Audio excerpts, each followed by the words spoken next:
Hey, what's up, guys? This is Sam here with CustomPCReview.com here at CES 2013. We're in the SteelSeries suite, and we've got someone to show us, a couple of things that SteelSeries is coming out with. So, sir, what is your name, and what do you do here at SteelSeries? My name is Kim, and I try to do as little as possible. Excellent. All right, that's what we all try to do. So, what do you got here on display? It looks like you guys got a couple keyboards. It looks really nice, actually. Can you talk a little bit about what you guys got? Absolutely. These are our two new keyboards. These are the first keyboards we've done in almost 5 years that are non-mechanical. Something we're doing because we think we have some really cool technology here that from a price point perspective we want to get far and wide distribution on. It's two keyboards, the Apex and the Apex Raw over there. The Apex is sort of like the bigger brother, where the Apex Raw is like a feature version of the bigger brother. They'll retail for $99 and for $69. And I think they're remarkable because for us, we normally do products that are targeted towards competitive gamers. Everything we do normally from a product development perspective is about winning. And this one wasn't necessarily about winning against human opponents as much as giving control and speed, really. So these keyboards do a lot of functionality that necessarily wouldn't be good for a professional gamer, partly because a lot of it would actually be outlawed in tournaments. So it looks like, you guys got like an extra large spacebar here. Yeah, there's a lot of things about the keyboard that was designed for speed. Everything from a big spacebar that's very easy accessible, to big escape key, to the little knobs here on the W key, raised macro key so you can do fast key combinations. Everything was designed for speed, including when we sort of dive into like the more layered technology in the keyboard. The keyboard contains 4 layers so you can easily switch between. It contains a lot of different macro keys. In total, you can do 504 programmable keys on the keyboard, which is an absurdly high number of programmable keys that I hope to God almost that no one will ever use for anything. The entire keyboard of macros. Yeah, exactly. Like who? We'd love to see like how we would actually do that. Buy 2 keyboards, one keyboard for just macros and one keyboard for actually doing stuff on. When we say speed and accessibility, it's something we feel is important because everything I just said is really bullshit. I just spewed numbers and statistics and like things that really doesn't make sense, which is what we feel a lot of gaming companies do. A lot of gaming products are awesome and they have a lot of functionality, but they're very advanced and, more importantly, complex. And when you have complex technology, we have this idea that no one really uses it. So we try to do a lot of things here to make it simple to use. Advanced, but simple. I talked about that we have 4 layers here that you can quickly switch between.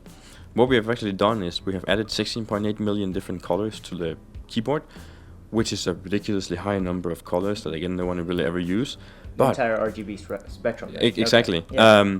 But they are divided into 5 different zones that can be programmed individually, and these can be assigned to layers. So as you're switching between different modes or different character classes in a game, you can actually visually see where you're going. You can see, oh, this profile is red, this profile is white, this profile is purple, whatever your preference would be.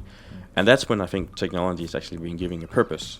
And it's making you faster because it becomes easier and faster to navigate. Doesn't just look cool, you can actually have some utility out of it then. Exactly. It's technology with a purpose. We call that the active zone.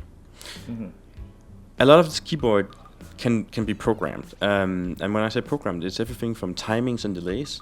You can have a cooldown spell that's exactly 7 seconds. You can program that into the keyboard. Levels of intensity of the brightness, different colors as I just touched on. A lot of things can be programmed. These things can be stored in a profile that can be shared online, which over time I think we actually see sort of like a mini community evolving out of that, where people can share these complete keyboard setups with each other. And these keyboard setups are auto-detectable. That means that the keyboard can actually set up so like every time you launch Call of Duty or World of Warcraft or whatever it is, we will automatically put the keyboard into the mode that you have programmed for that game. Another thing that I think is like sort of nifty is that this ships with SteelSeries Engine, which is the software you see over there. Okay. Where, first of all, let me show a small demo here. Setup is really easy. If you want to set something up here, you see an overview of the keyboard here laid out. And if I want to say program a macro key up here, I'll really just press it. And I can easily assign whatever I want my macro to be. This is copy pastable and functions with every game we've tested it on. We can even time the macro and copy paste it with a delay. Okay. Another thing that I think is interesting is that we have a statistics module here. I'll give you a really dumb little example here, but basically what you can do is that you can record your play sessions. So over like a 45-minute period of time when you're playing a game, you can afterwards go in and you can analyze exactly what happened. You can see a heat map of the buttons you use, and over time of the next iteration of this engine program, we will start to make intelligent recommendations for you.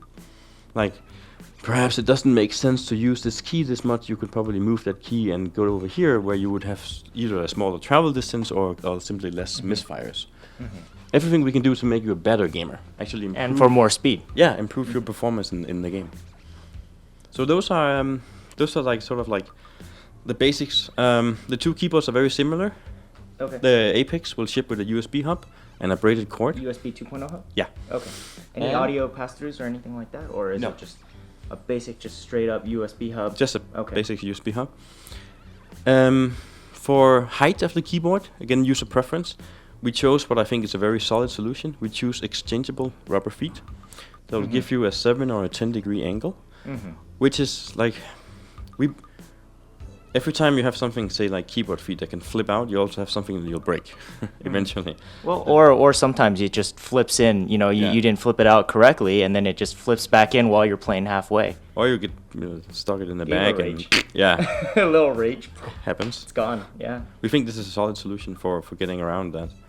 And we think for $99 and for $69 respectively, you're getting a lot of product for your money. I think. Okay, so what's the difference between the Apex and the Apex Raw? Well, the difference is really just you have 4 layers of macros or 4 layers of keyboard here. You have 2 layers on the Raw. This has 16.8 million colors and illumination in 5 zones that we call the active zones that you can program. That doesn't exist on the Raw. It's just a one-color keyboard, so there's no visual orientation.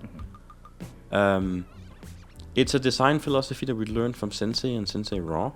Having sort of like the bells and whistle product and having something that's completely slimmed down and incredibly simple to use, like the Raw is really just like you plug and play it and it just works, has been proven like incredibly successful. And if we can make our technology available at a lower price point, then we're very, very, very happy about doing that.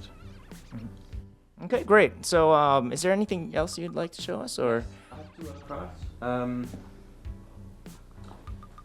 We are announcing 2 in-ear headsets here, and we're doing that because gaming in many ways have changed for us.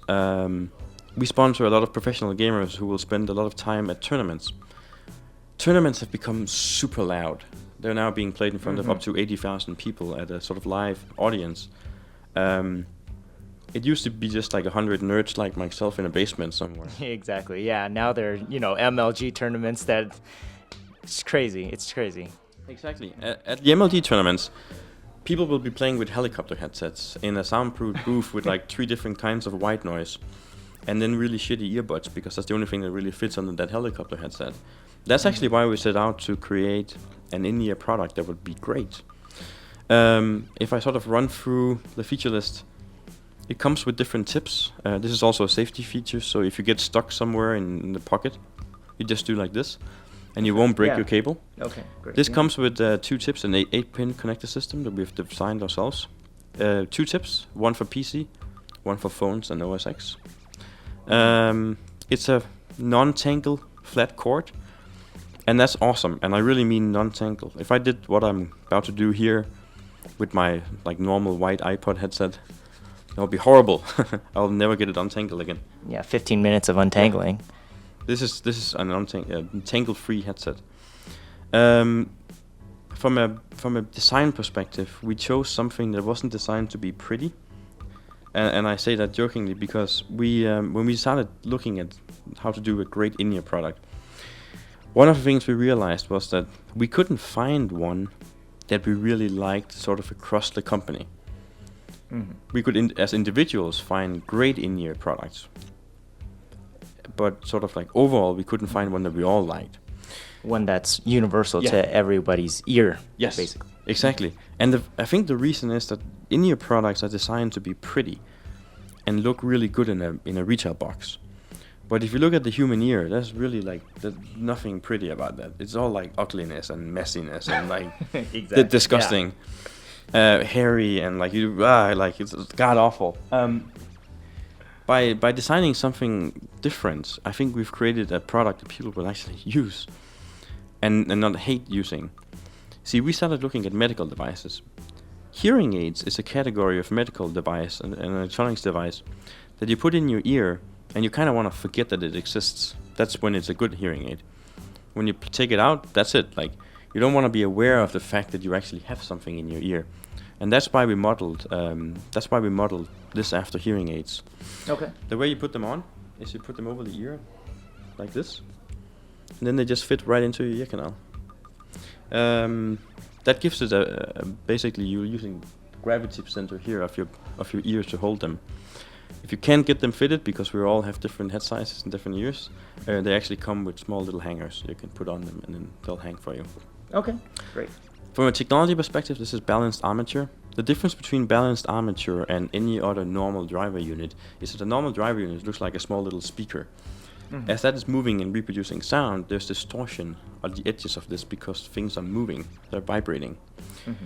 In balanced armature, there's a metal plate that moves up and down and reproduces sound. It's a metal plate that doesn't vibrate, it's completely solid. That means that you get a very distortion-free soundscape. You can't just hear that the guy is like behind you. You can hear he's right over there, like 3 steps up and a little to the left. Like it's for situational awareness. It's a great product. Mm-hmm. So we're bringing that out. Comparably, I would say that this goes up against most headsets that priced at around $200, and it will retail for $129. Okay. And is there a microphone on this headset, or? Yes, there is. That's why it's a headset. Oh, okay. Well, all right, excellent. The baby brother to this is called the Flux in-ear. So that's the Pro version, and this is the normal version. We chose a radically different design to hit a lower price point. Okay. What this is based on is a 6mm driver, which is a bigger driver than you would normally see in an in-ear product. It's basically entire chamber here. The way we've constructed this is different. Again, we couldn't really find in-ears that we really liked from a fit perspective. So what we've done is you can see that this is like very pointed. It's designed to be jammed into your ear like pretty far, and it won't hurt you and it won't ruin anything in there. And it will create almost like a suction cup effect, a small vacuum in your ear that will actually hold it in place. Okay. It has the same flat cable, and it will retail for $49, which is, again, very, very aggressively priced. Okay. This is a category of gaming audio that doesn't really exist right now in your products. But gaming has changed, like both from a tournament perspective with the helicopter headsets, but also from like, when do you game now? 5 years ago, I would be gaming in front of my computer, sometimes my Nintendo DS, but mostly my computer. Today, I have a smartphone that can play pretty remarkable games, and I'm gaming everywhere. That's why we wanted to make a product now that was very mobile. Great. So a lot of versatility in all the products that you're designing right now. Oh yeah, absolutely. I think that's sort of like a new accolade for us to go after. Excellent. Okay. So anything else? Is that kind of round out the? That was like the new stuff I had to show at this show, yeah. Okay, all right. Any information on when all this stuff will be available? Yes, this will be available in 3 to 4 weeks. The In-Ear Pro will ship in a month. And these 2 keyboards will be available in the beginning of Q2. Okay, all right. Thank you very much for the interview, Kim. And catch you guys later for more CES 2013 coverage.